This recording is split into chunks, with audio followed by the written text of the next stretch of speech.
Last લેક્ચરમાં આપણે જોયું કે એસી વિદ્યુત પ્રવાહ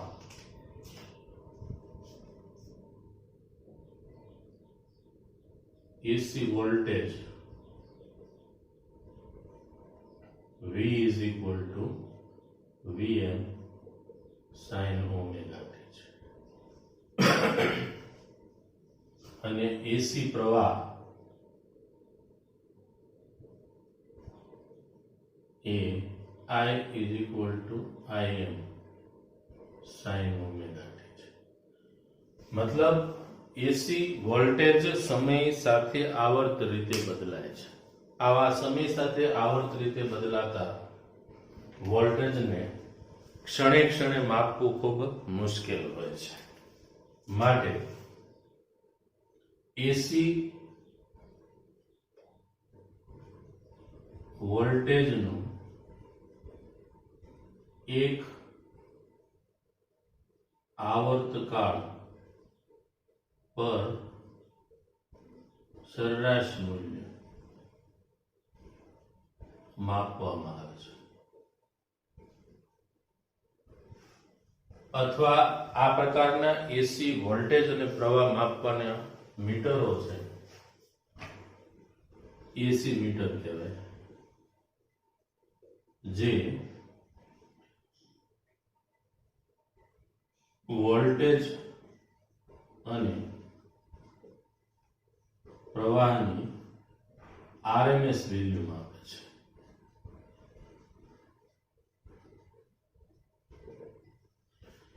એટલે એના પરથી આપણે જોયું કે આરએમએસ વેલ્યુ એટલે વોલ્ટેજની આરએમએસ વેલ્યુ આપણે શોધવી હોય તો વોલ્ટેજની આરએમએસ વેલ્યુ થાય Vm/√2. એવી જ રીતે પ્રવાહ છે એની આરએમએસ વેલ્યુ થશે Im/√2. બરાબર? તો આ સૂત્ર પણ યાદ રાખવાના છે, એનો ઉપયોગ આવવાનો છે આગળ. બરાબર? બીજી એક વસ્તુ તમને એ પણ કહી દઉં, આરએમએસ વેલ્યુ કેવી રીતે મેળવાય અથવા શું છે, તો કોઈ ભૌતિક રાશિ હોય એની આરએમએસ વેલ્યુ શોધવી હોય તો સૌથી પહેલા એનો વર્ગ કરવાનો, પછી એની સરેરાશ લેવાની, પછી એનું વર્ગમૂળ લેવાનું, એટલે તમને એ ભૌતિક રાશિની આરએમએસ વેલ્યુ મળી જાય.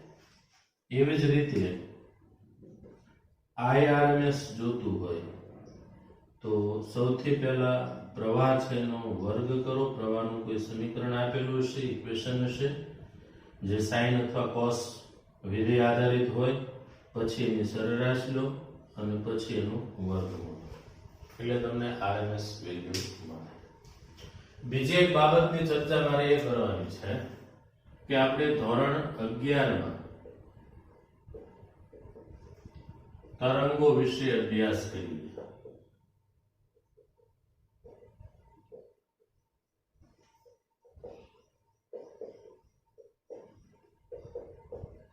અથવા તરંગો વિશે અભ્યાસ કર્યો હશે, જેમાં આપણે તરંગ સમીકરણ આવ્યું હતું.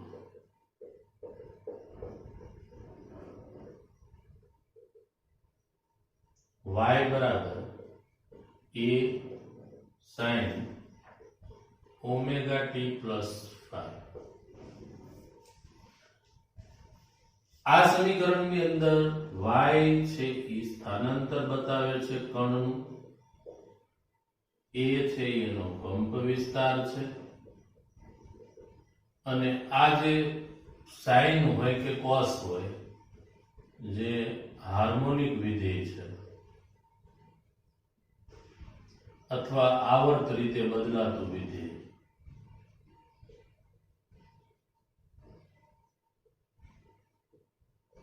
અને છેલ્લું પદ જે છે લાસ્ટ ટર્મ, એને કળા કહેવામાં આવે છે. અને ટી છે એ સમય છે, ઓમેગા છે એ કોણીય આવૃત્તિ છે, અને 5 છે એ આમ કળા. ઘણી વખત પ્રારંભિક કળા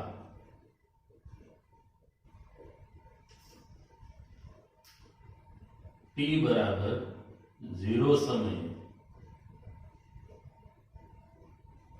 0 હોય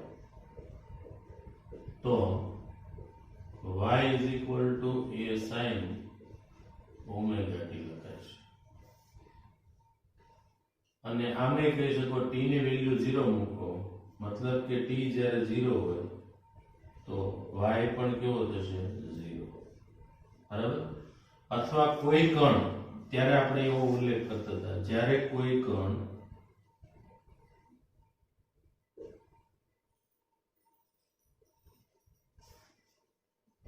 પોતાના દોલનની શરૂઆત મધ્યમાન સ્થાનથી કરતો ત્યારે તેની પ્રારંભિક કળા 0 થશે. એટલે આપણે તરંગનું ઇક્વેશન જે ભણી ગયા છે એ ઇક્વેશનની અંદર તરંગ આપણે દોરી દઈએ તો અત્યારની સ્થિતિ પ્રમાણે આ તરંગની શરૂઆત એના મધ્યમાન સ્થાનથી શરૂ થાય છે. બરાબર. તો y 0 હશે અને અહીંયા એનો કંપ વિસ્તાર મહત્તમ થાય છે. કંપ વિસ્તાર ધનય હોય, ઋણય હોય અને શૂન્ય પણ હોઈ શકે છે. અને અહીંયા આપણે એના કંપ વિસ્તારની વાત કરીએ તો માઇનસ એ હશે. અહીંયા મધ્યમાન સ્થાને કંપ વિસ્તાર શૂન્ય છે. તો આ પ્રમાણેનું તરંગ વિશેની માહિતી છે એ આપણે અહીંયા જરૂર એટલા માટે પડવાની કે આપણે જે એસી વોલ્ટેજની વાત કરીએ છીએ એ એસી વોલ્ટેજ પણ સમય સાથે આવર્ત રીતે સાઇન વિધેય અનુસાર બદલાય છે. તો અહીંયા આ એસી વોલ્ટેજ છે જે સમય સાથે આવર્ત રીતે બદલાવાના છે, એટલે અહીંયા એના વોલ્ટેજ મહત્તમ હશે, તો અહીંયા એના વોલ્ટેજ ઋણ તરફ મહત્તમ હશે, અહીંયા શૂન્ય હશે. અહીંયા ટી બતાવી દે તો સમય સાથે વોલ્ટેજ છે એ આવર્ત રીતે બદલાય છે. કણનું સ્થાનાંતર છે એ વધે છે. આમ તો મધ્યમાન સ્થાનની આસપાસ આ પ્રમાણે દોલન કરતો કણ હોય તો એનો આલેખ આ પ્રમાણેનો આપણને મળતો હોય. મધ્યમાન સ્થાનથી કોઈ એક તરફનું મહત્તમ સ્થાનાંતર એને કંપ વિસ્તાર કહેવાય. તો અહીંયા એ જે પદ છે એ કંપ વિસ્તાર બતાવે છે. સાઇન વિધેય હાર્મોનિક વિધેય છે, ઓમેગા કોણીય આવૃત્તિ, ટી સમય અને ફાઈ છે એની કળા છે. બરાબર. અને વાય છે એ સ્થાનાંતર બતાવે છે. તો આ વસ્તુ જે પ્રાઇમરી છે જે આપણને આગળ જતા ખૂબ ઉપયોગી બનવાની છે આ ચેપ્ટરની અંદર, માટે અહીંયા એક વસ્તુ વારંવાર હું રિપીટ કરું છું. તો આટલું છે એ પહેલા નોટ કરી લેશો. આ માત્ર બેઝિક છે જે આપણને આગળ ઉપયોગમાં આવવાનું છે. તો આને નોટ ડાઉન કરી લેશો મિત્રો.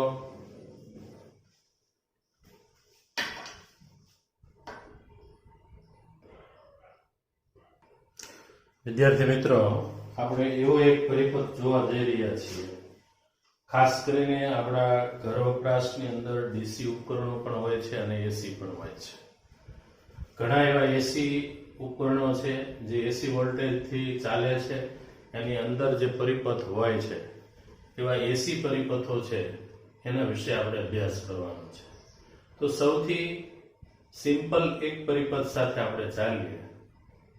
માત્ર અવરોધ ધરાવતો કોઈ એસી પરિપથ હોય તો એમાં વોલ્ટેજ અને પ્રવાહ આ બંને સમય સાથે આવર્ત રીતે કેવી રીતે બદલાય છે, એમના સમીકરણો અને એમના આલેખ અને એમની વચ્ચેનો કળા તફાવત એના વિશે આપણે અભ્યાસ કરવાનો છે. સૌથી પહેલા માત્ર અવરોધ ધરાવતા એસી પરિપથમાં વી અને આઈ ના સમીકરણ મેળવો અને વ્યય પામતા પાવરનું સૂત્ર મેળવવાનું છે. તો સૌથી પહેલું કામ મેં અહીંયા એક પરિપથ બતાવી દીધો છે જેમાં અવરોધ છે આર, અવરોધક શબ્દ વાપરો તો પણ વાંધો નથી, અને અહીંયા એના બે છેડા વચ્ચે એક વિદ્યુત સ્થિતિમાનનો તફાવત આપણે લાગુ પાડ્યો છે. આ વિદ્યુત સ્થિતિમાનનો તફાવત એટલે એસી વોલ્ટેજ છે. આ વોલ્ટેજ આપણે જનરેટરની અંદર ભણી ગયા E બરાબર Em sin ઓમેગા t. ત્યાં પ્રેરિત EMF હતું એટલે E સંજ્ઞા વાપરી હતી. મિત્રો અહીંયા આપણે E ની જગ્યાએ V કરી દેવાનું છે. V વોલ્ટેજ લાગુ પાડેલ AC વોલ્ટેજ. હવે AC ની સંજ્ઞા પણ મેં ઓલરેડી અહીંયા બતાવી દીધી છે આ પ્રમાણે. તો આકૃતિમાં અવરોધક R ને AC વોલ્ટેજ સ્ત્રોત V અથવા E સાથે જોડેલો દર્શાવેલ છે.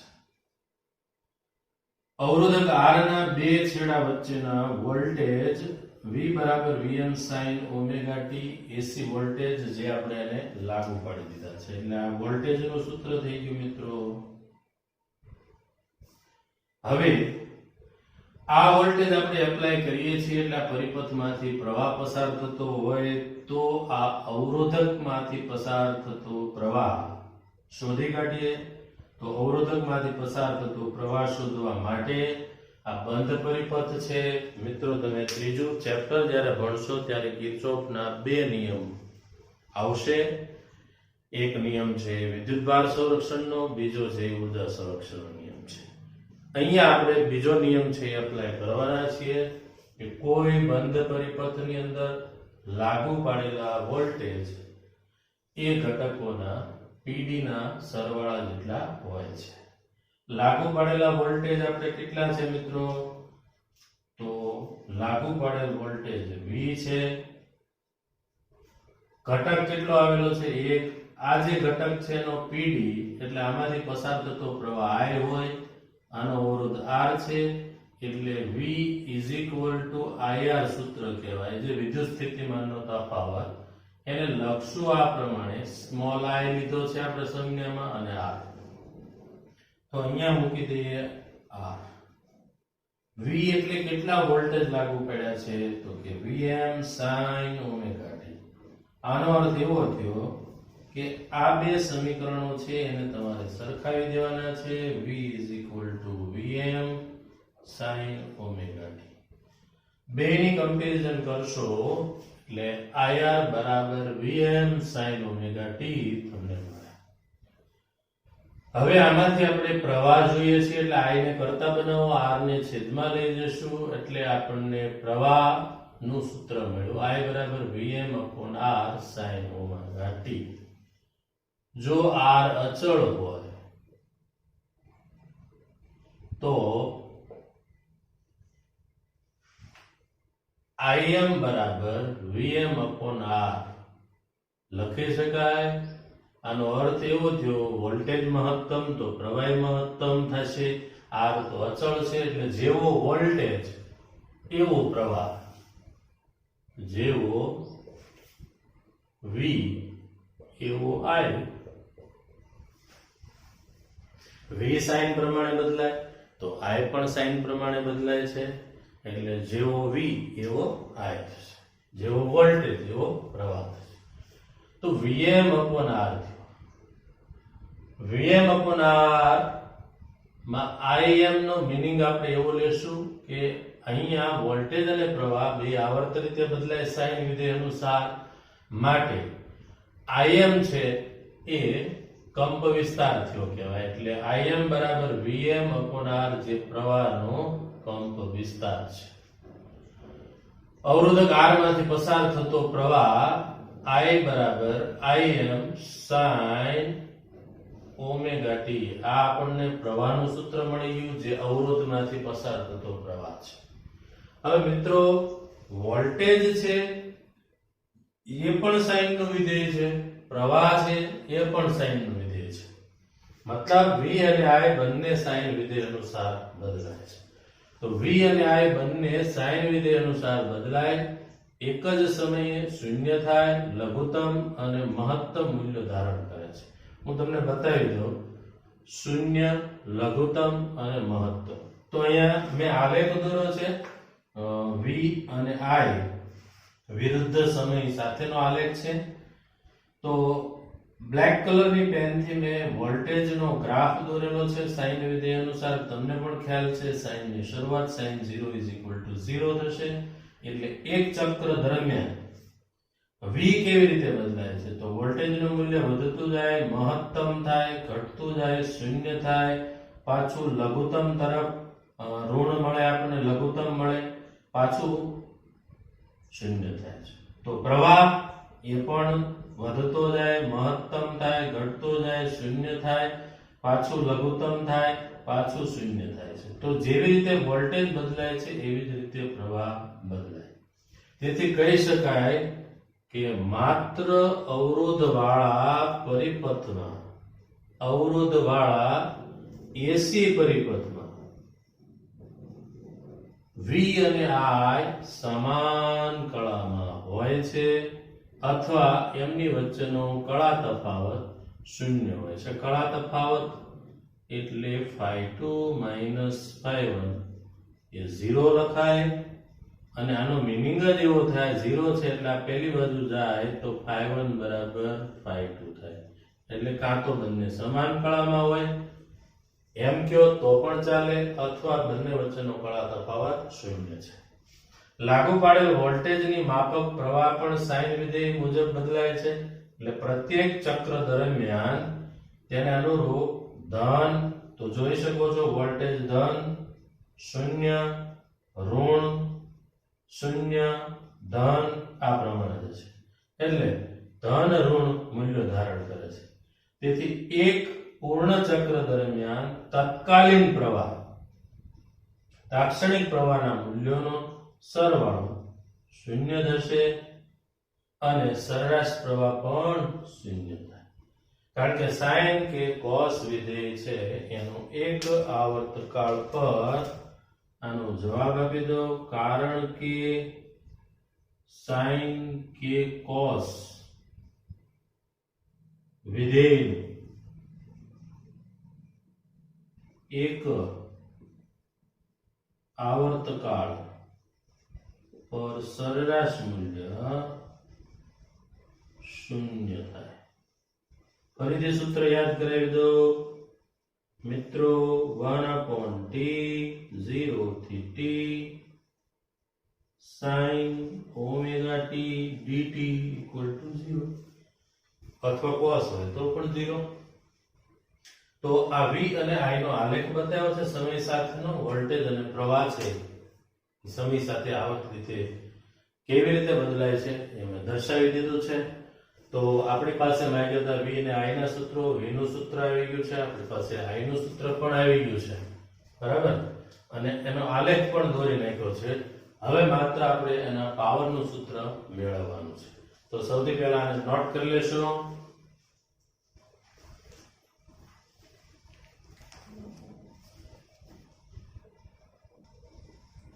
વિદ્યાર્થી મિત્રો, સરેરાશ પાવર શૂન્ય થાય છે એનો અર્થ એવો નથી કે વ્યય પામતો પાવર પણ શૂન્ય છે. વ્યય પામતો પાવર એટલે કોઈ પરિપથ હોય એની અંદર અવરોધ હોય તો તમને ખ્યાલ છે અવરોધ છે એના કારણે I2RT અનુસાર ઉષ્મ ઉર્જા છે એ ઉદ્ભવે છે.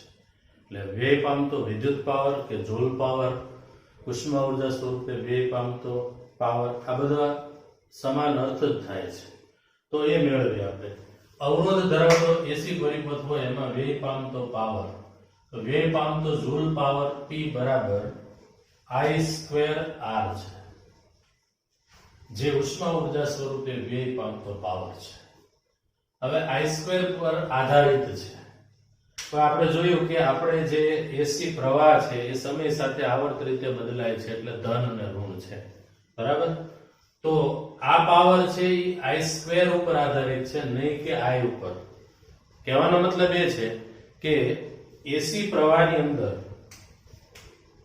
જે બદલાય છે સમય સાથે આ અનુસાર બદલાતું હોય તો અહીંયા મિત્રો I ની વેલ્યુ જે છે ધન હોવાની, અહીંયા I ની વેલ્યુ છે એ ઋણ હોવાની છે. આનો અર્થ એવો થયો કે આ પાવર છે એ તમે એવું ન કહી શકો કે ધન અને ઋણ હોઈ શકે. આ પાવર છે માત્ર ધન જ હોવાનું, કારણ કે અહીંયા વર્ગ આવે છે અને તમને ખ્યાલ હોવો જોઈએ કે -I² એ પણ I² જ થાય અને +I² એ પણ I² જ થાય, બરાબર છે. તો પાવર જે મળવાનો છે એ હંમેશા ધન મળવાનો છે. અને આ પાવર છે I સ્ક્વેર ઉપર આધારિત છે. પ્રવાહ વધે તો ઉષ્ણ ઉર્જા સ્વરૂપે વ્યય પામતો પાવર છે એ વધવાનો છે. હવે અવરોધકમાંથી એસી પ્રવાહ પસાર થાય ત્યારે જૂલ ઉષ્મા ઉદ્ભવે છે અને વિદ્યુત ઉર્જા વ્યય થાય છે. તો અવરોધમાંથી વ્યય પામતો તત્કાલીન પાવર એટલા માટે કે મિત્રો આપણો જે પ્રવાહ છે એ સમય સાથે આવર્ત રીતે બદલાય છે, તો ક્ષણે ક્ષણે બદલાવાનો એટલે તત્કાલીન પ્રવાહ કહેવાય. અને એના ઉપરથી જે પાવર મળે એ તત્કાલીન. P બરાબર I સ્ક્વેર R અને I બરાબર આપણે ભણી ગયા છીએ I Im sin omega t થાય છે. તો મેં અહીં વેલ્યુ મૂકી દીધી છે I square m sin square omega t R થઈ ગયું. આ કિંમત મૂકી દીધી છે. એક પૂર્ણ ચક્ર દરમિયાન સરેરાશ પાવરનું મૂલ્ય શોધવું હોય તો આપણે ભણી ગયા છીએ કે સૌથી પહેલા એનો વર્ગ કરો. તો એ પ્રમાણે મેં આનું એક આવર્તકાળ પર સરેરાશ મૂલ્ય એટલે RMS વેલ્યુ મળે. આપણે અહીંયા શોધવાનું છે સરેરાશ પાવર એક આવર્તકાળ પર મેળવવાનો છે. તો આને સરેરાશ લેવા માટે શું કરશું? તો કે પાવરનું જે સૂત્ર છે એમાં પ્રવાહ અને સાઇન વિધેય અને R પણ છે. Im અને R એની સરેરાશ તો Im સ્ક્વેર R જ થશે, પણ સાઇન વિધેય છે એમાં સ્ક્વેર છે એટલે આપણે એનો પાવર ઘટાડવો પડે. વર્ગ છે એમાંથી એક ઘાત લાવવી પડે. એટલે મેં અહીંયા પાવર રિડ્યુસ કર્યો છે.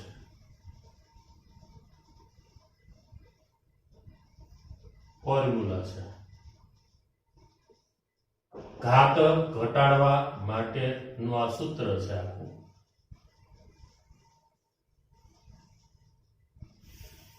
એટલે મને sin સ્ક્વેર ઓમેગા t છે એની સરેરાશ મળી ગઈ છે. હવે 1/2 છે એનું એક આવર્તકાળ પર સરેરાશ મૂલ્ય 1/2 જ મળે અને cos 2 ઓમેગા t છે એનું એક આવર્તકાળ પર સરેરાશ મૂલ્ય છે એ આપણને કેટલું મળવાનું છે? 0. અહીંયા cos 2 ઓમેગા બાય 2 કરવાનું છે. તો એક આવર્તકાળ પર વ્યય પામતો સરેરાશ પાવર ઓલું 0 પદ થઈ ગયું એટલે p બાર કહી દઈએ ને તો p બાર બરાબર Im નો વર્ગ into R બાય 2 થયો. ખરેખર મેં તમને p is equal to I square R છે તો એમાં I ની વેલ્યુ અહીંયા સમય સાથે I બદલાય છે તો એની RMS વેલ્યુ આપણે લેવી પડે. તો Im by √2 મૂકી દઈએ આની જગ્યાએ I ની જગ્યાએ.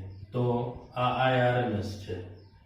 તો જોઈ શકો છો તમે Im નો વર્ગ અને √2 નો વર્ગ કરી એટલે 2 થઈ જાય એટલે p is equal to તો પણ તમને Im નો સ્ક્વેર by 2 into R આ જ પાવર મળી જશે.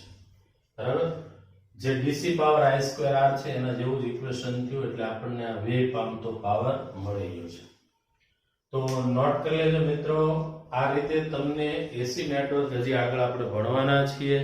આ માત્ર અવરોધ છે, એ કોઈ એસી પરિપથ છે એમાં અવરોધ જ હોય તો એમાં લાગુ પાડેલ વોલ્ટેજ આધારે પ્રવાહ કેટલો હશે, V અને I વચ્ચેનો કળા તફાવત કેટલો હશે, V અને I કેવી રીતે બદલાય છે એના કળા તફાવત ઉપરથી નક્કી થશે. બીજું, આવા પરિપથની અંદર વ્યય પામતો પાવર છે એ કેટલો હોય. તો આ વ્યય પામતો પાવર છે આપણને મળી ગયો. નોટ કરી લેજો મિત્રો. આજનો જે કાંઈ લેક્ચર્સ ચાલેલો છે એ ખૂબ અગત્યનો છે. આમાં ઘણી જગ્યાએ મેથેમેટિકલ ટૂલ્સનો ઉપયોગ થયો છે, મેથ્સનો ઉપયોગ થયો છે. તો એ મેં અહીંયા હાઇલાઇટ કર્યું છે. પાવર રિડ્યુસ ફોર્મ્યુલા કહેવાય, ઘાત ઘટાડવા માટેનું સૂત્ર. જ્યાં જ્યાં આવતા હોય આ નોટ કરજો. બી ગ્રુપ વાળા ખાસ, કારણ કે તમારે મેથ્સના સૂત્રો બહુ ઓછા જ આવતા હોય. બરાબર? કારણ કે મેથ્સ તમે ભણતા નથી. બરાબર? તો આ આપણને જે મળ્યો એ સરેરાશ પાવર મળી ગયો છે P બાર. વ્યય પામતો પાવર કયો તો પણ વાંધો નથી, પાવરનું ફોર્મ્યુલા પણ મળી ગયું છે. તો નોટ કરી લેજો. ફરી પાછા આપણે નેક્સ્ટ લેક્ચરની અંદર મળશું. Thank you.